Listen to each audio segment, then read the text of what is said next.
Hello guys, আজকে আপনাদের সাথে একটা সেলফি স্টিকের আনবক্সিং ভিডিও শেয়ার করতে চলে আসলাম।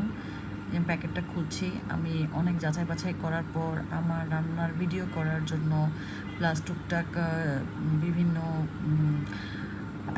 ভ্লগ করার জন্য এই ব্রোকামা সেলফি স্টিকটা অর্ডার করেছিলাম একটা অনলাইন পেজ থেকে। অনেক যাচাই বাছাই করার পর তো শেষ পর্যন্ত আমি প্রাইস এবং ইউজার ফ্রেন্ডলি চিন্তাভাবনা করে এই K9 মডেলটা অর্ডার করেছি। তো এটার ডেলিভারি চার্জ সহ নিয়েছে 720 টাকা। আমি এরকম একটা বক্সে এসেছে, আমি বক্সটা এখন খুলছি। তো এর সাথে একটা ছোট ইউএসবি কেবল এসেছে। তো ইউএসবি কেবলটা কেন এসেছে আমি একটু পরে দেখাচ্ছি। তো এটা হচ্ছে স্টিকটা, এটার সাথে একটা ছোট্ট এলইডি লাইট আছে, পিছনে অন অফ বাটনও আছে এলইডি লাইটের। তো এই ট্রাইপডটা নিচে প্রেস করে ওপেন করতে হয়।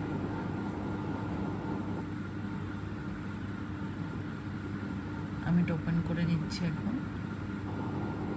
তো এটা আপ টু 6 ফিট লম্বা হয়, বাট আমি এটা টেবিলের উপর রেখেছি, তাই এটা আমি হাইটটা পুরোপুরি ওপেন করে দেখাতে পারছি না।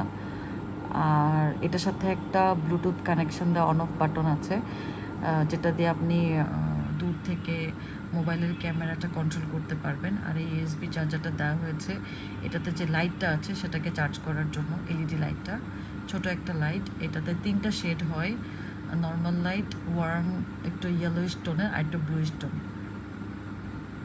আর এই তো স্টিকটা, আর এটা হচ্ছে সেই ব্লুটুথ দিয়ে কন্ট্রোল করার বাটনটা। এটা ভিতরে একটা গোল ব্যাটারি আছে, ছোট গোল ব্যাটারি। আর এই তো স্টিকটা, দেখি ইউজ করে দেখি কী অবস্থা। আমি অবশ্যই আপনার সাথে এটার ফিডব্যাকটা পরে শেয়ার করব।